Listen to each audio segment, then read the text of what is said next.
All right, welcome back to the Public Show. Thank you very much, Kashago. Of course, we're talking about fitness because it is Tuesday, and if you recall, about 5 weeks ago, tulipata ka injury kidogo hapa, and so we are back, and we want to talk about safety in fitness. So we talk about exactly what you need to do whenever you are. Yeah, there you are. That's the knee brace that I have on. This time, as you can see there, the leg, it's doing well. It's supporting the whole system now much better. And to help us talk and dig into this conversation, we have Duncan Buru, who is here. Karibu sana. Asante sana. And also Ms. Wen, thank you, Kirigo Ngarwa, and Muteki Njao as well. So first of all, let's start with what exactly do you need to do when you immediately get the injury? For example, like when I got the injury here, what's the first thing that you're supposed to do? Because mine, like for this was the knee, the common sports injury, common gym injury. What happens? Actually, the first line when you get an injury, especially a sports injury, first thing you need to do is to immobilize that part. If you suspect the place is injured, you first of all immobilize the part. Then we seek medical attention from a hospital. Yeah, but the first thing is to immobilize. Immobilize meaning not to move, like not to stay as you are. If possible, you can splint it. Using a splint, you can improvise. Yeah, but make sure the place is not moving. For example, the knee, people say that if it pops out, you can just pop it back real quick. That was one of the things I had. At times, you can do that if you know how to do it, because you might end up causing even more severe injury by doing that. Yeah. And that will be done through first aid. And if somebody knew when we were here, all of us, and he fell that way, if somebody knew first aid, could be that person knock that thing and return it back to the position. If they know how to do it, they could do it. It can be done. Yeah, it can be done. So you don't have to necessarily wait to go to hospital for it to be popped back. If someone knows first aid, they could easily administer. They could easily take that knee back to its position for you. Yeah, they can do that, but it will be important that after you do it, you maybe go to hospital for an X-ray to check probably if there was another injury. Okay. Probably. All right. Okay. All right. And so, so now we've waited for the 2-3 weeks, and now you want to go back and start doing the exercises. What is the recovery? What exactly is done to, let's use the knee for example, since this is the example that we have. What is done to the knee? Yeah, for the knee, like what you had actually, that was a dislocation of the patella. So once it was reduced. So the patella, for those who don't know, ni kitu unasikianga ukishika. Yeah. That thing that moves. Yeah. So once it's put back in place, you need to immobilize, because the consequence of it having dislocated, there would be inflammation around the joint. So you need the place to heal. So you first of all immobilize it for about 2 to 3 weeks with a knee brace like what you have now. Then after that you now start on a regime of trying to regain the range of motion, because as a consequence of immobilization you find the knee becomes stiff. So for that you need to do, that's when now physiotherapy comes in. We try and regain the full range of motion gradually. Yeah, after we regain the full range of motion, we now move to the next bit, which will be strengthening the muscle. What is when you say full range of motion, what are we talking about in terms of, like, if actually what you're talking about, do I need to lie down? Yeah, okay. I can lie down and can demonstrate it. All right. Yeah, so what happens once after the injury, you'd find that the knee cannot move to the full range. You find it's limited, in most cases up to about 30 degrees. So what you do, we try and move it to get it to the full range, so that walking will be more natural. Yeah.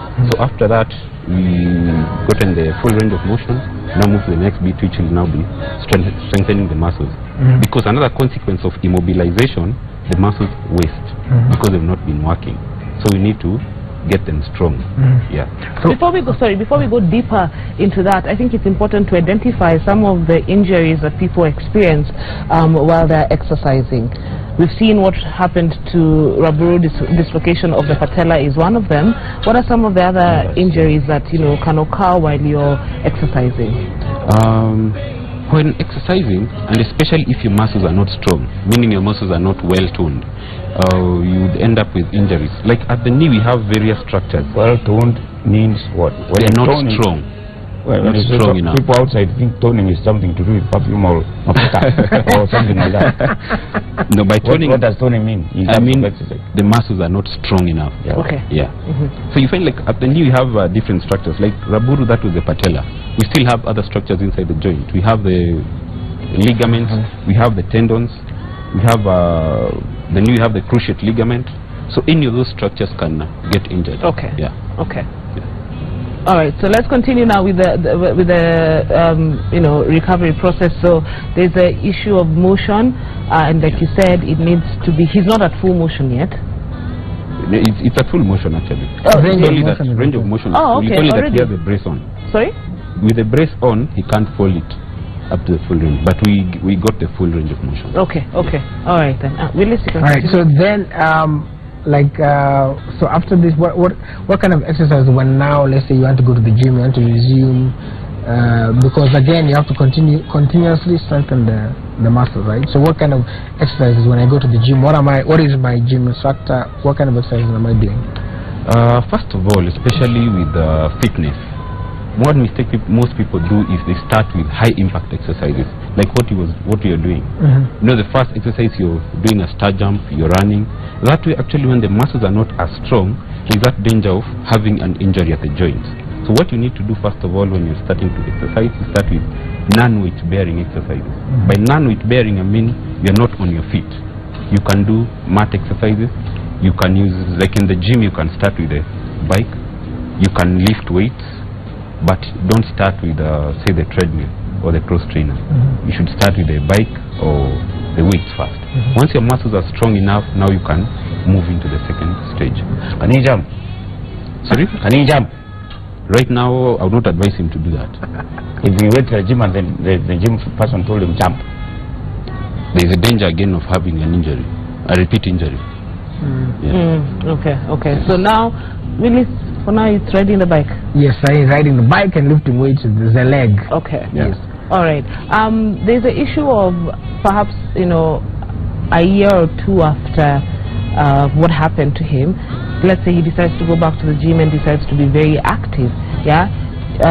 He could experience pains that come about. What could be the cause, and what needs to happen? Because you're hoping that with time your joints are healing, so that will enable you to do high impact exercises. But the minute you start doing high impact exercises, then you start getting pains again.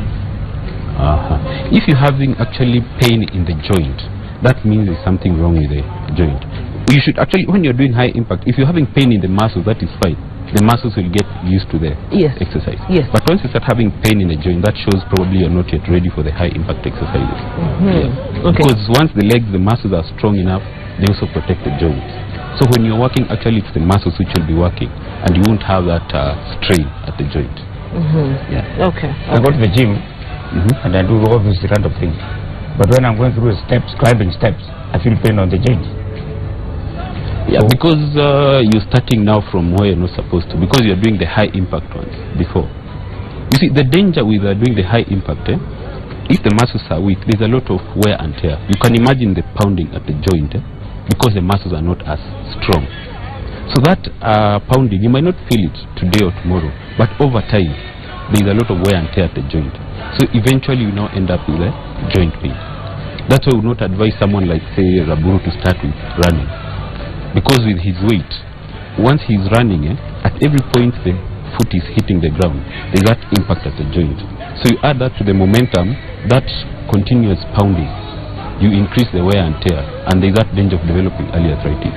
So that's why I would advise him to start with strengthening the muscles first. Then from that, now he can now move to the Strengthening muscles means doing what? exercises, like what I've told him, the static bicycle, lifting weights, mat exercises. Like a gym instructor, they have that regime of exercises. I think with them, they are times pushed to get results faster, so that's why they will start with getting someone to run and all that. So like the other thing also you're trying to explain about the various types, like that's the first thing that anybody, if you go to the gym, they'll always tell you, I have an treadmill. and that's the first thing that everybody is told to do. But there's also the difference in terms of the weight, because sometimes when you run, you feel a pain right here, or when you run, like Mutegi was saying, you feel a pain on the knee. So like, what should you do then instead of going for the treadmill? As I advised earlier, you can start with the mat exercises, but don't. You see, I think the gym instructors are pushed to get results to get them within a shorter time. So it becomes more of they are pushed actually, so they don't do the right thing the way they're supposed to do. So that's why you get to the gym and they start you on the treadmill, running and all that. So but they're pushed by me. You get me as a client. I'm the one who lose them. I want to lose 10 kgs in the next 10 months. Yeah. So are you trying to say that the gym instructor should be able to tell me, Kirigo, listen, because of your injuries, yeah, you cannot start on the treadmill. Exactly. That's what you should do. Okay. And so but what warm up will you do? That's the other thing. Cardio. You have to do cardio. Yes. For you to do exercise, well, you can't start by lifting weights. You start with the cardio. So what cardio means treadmill or bicycle? No, even the bicycle is still cardio. You do the bike. If you do it like by the time you're getting to 5 minutes, 10 minutes, you're already panting. That's cardio. Yeah. Okay. And also, also when you're running, there's of course there's the treadmill. There's I heard you talking about the muscles, the joints pounding against each other. So what kind of surfaces are? Because if you go to the gym surface is a bit spongy and soft. But if you're running, say, Kwalami, like people do, and then the track also, like the stadium, the track is a bit soft. Matlami, pavements, those are guys who do jogging. And the treadmill. Yeah. So what is the ideal place and why? The ideal place to run or to exercise, I would recommend someone does it in a track, not on tarmac and not on the curb road, because you find those surfaces are very hard. So every time your foot is hitting the ground, there is no give, so that impact is transmitted up, so you end up straining your joints, as opposed to when you're running, say, on a track. So when your foot is hitting the ground, there is some give. But if you're to do it, say, on a hard surface, there are those special shoes for running. Like you go for a sport shoe, the proper one for running, it would cost you probably even 10,000. But most people just do the normal rubber shoes, and start running. And that's what I was going to ask, the importance of a good shoe when it comes to working out and especially running, because then if you say we should not run on tarmac, we will not participate in marathons, yet we enjoy doing that. Marathon, they come once in a while, but when you're doing now your, say, daily workout, if you can get a track, the better, and with proper shoes also. A shoe which has the sole is well padded, so that at every time your foot is hitting the ground, it absorbs the shock. Is this well padded? No. Not really. That one I can tell you. That was not even for running. I can tell you for free. For running. This is for basketball. Yeah. And Jordan, that's my Jordans. So now we've gone to the gym, and then we've heard a lot of people say that leg day is the one that's the most intense. Once you finish the gym, and once you finish the leg day session, your legs are literally burning. What should we do after that? Because then, sometimes that's an injury. Maybe you might have occurred and you don't know, or you're just completely sore. How should we deal with that scenario so that the next day we're able to walk? Okay, that happens when you maybe you've not been exercising for some time, then you just go back into it at probably you do quite a lot, which you've not been doing before. You might feel that, but what you need to do is now to get the instructor or whoever you're working with on a schedule for exercises, because you actually shouldn't stop, but you should have a good regime to pick up from there. Because most people do it, once they feel the pain, they stop. Yes. Which is not. I'm one of those.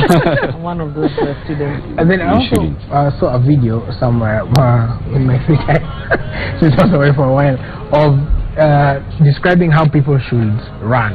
Most people run and they run like they're jogging, but apparently people are supposed to run like the way I see Usain Bolt and all those guys running with their we call them the ball of the feet.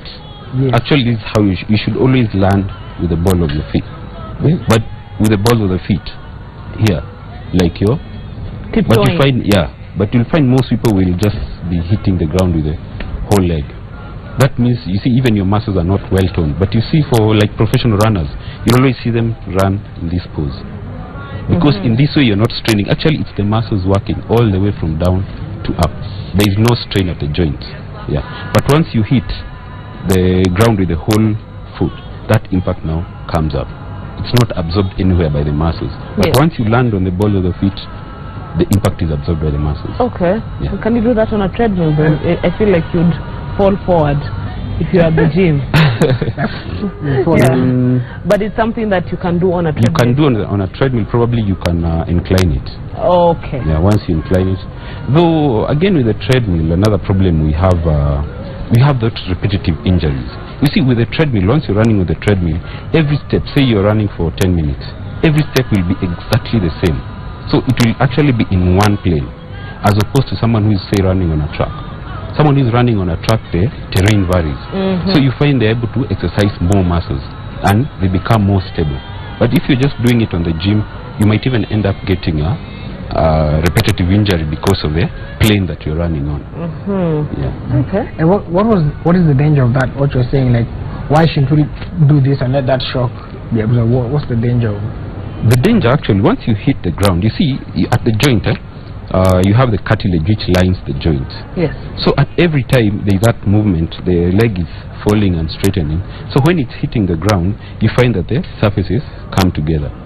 Yeah. So once they come together, that pounding, so the wear and tear is increased. So for someone, okay, initially you might not feel anything, but now later you might end up developing early arthritis because of the increased wear and tear. Yeah. Okay. Would you recommend somebody with an injury like that one of mine to do yoga? In yoga it will depend on yoga actually is quite broad. So what activities? The yoga that you do for exercise, not for spirit, not for spirit, for God. And maybe Mr. Njai, you can explain to our viewers what your injury is, because there are those who might be wondering, okay, what is he saying? You have a displaced hip? No. I had an accident many years ago, and when I was driving, and then I braked like this. You know, this leg comes. There is a Yes. There is a piece of bone which was cut like this. So they put 2 bolts. So I have 2 bolts on my hip. Okay. And when I go to do exercise, sometimes I feel pain. Yeah, that can happen, especially if it involves a joint. Because the way you're describing it, if the force was at the knee going back, that means probably the socket was injured. No, the socket here, there's a crack. So there's crack. The piece was falling off. They operated on me and put 2 bolts, which to hold them in place. Yeah. But I hope the injury didn't interfere with the lining of the joint, because if it did, I don't know, but because my leg was hung for some time, for a month or so. Yeah, with the traction. With the air tract. Yeah. But it's a little bit short. It ended up being short than the other. They do like this, you see what? It's like one is a little bit. that means probably the socket was injured.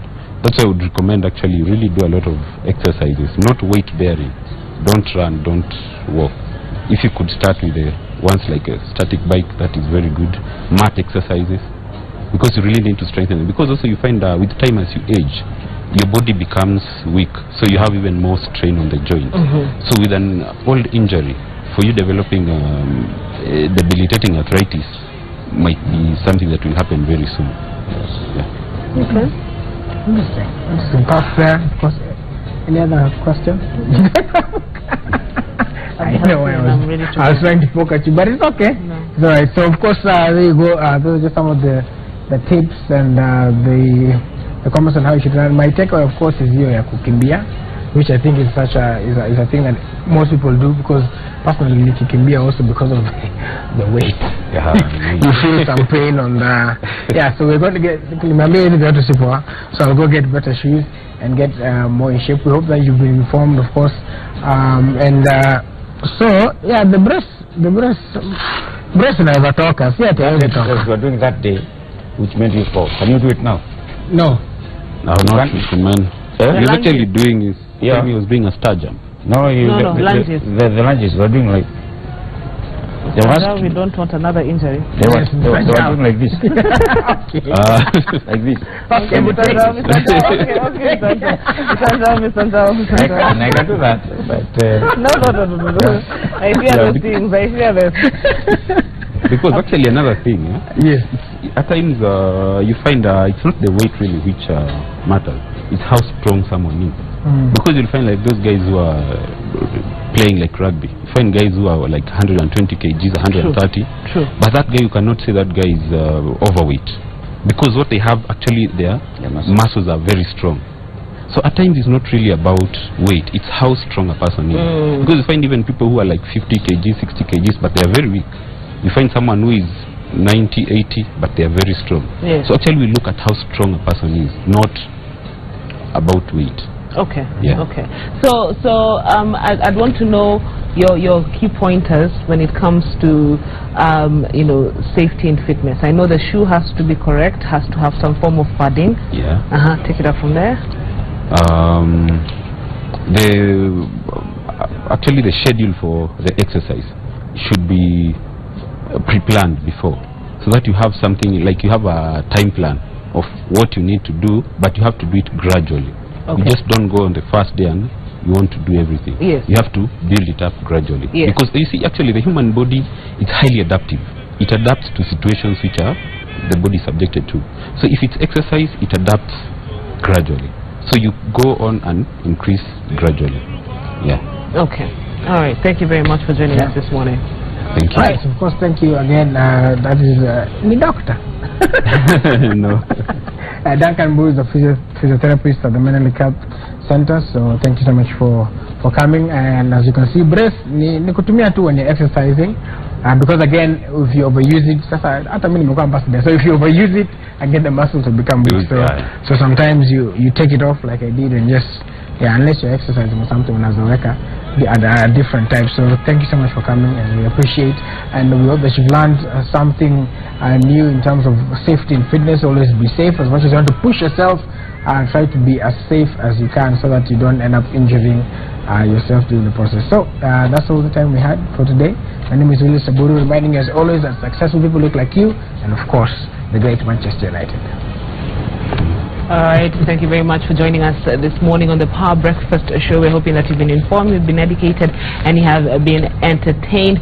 On behalf of everyone who makes this show a success, have yourself a beautiful Tuesday. Be kind to one another. Don't forget to smile and keep warm. Gashago, take it away.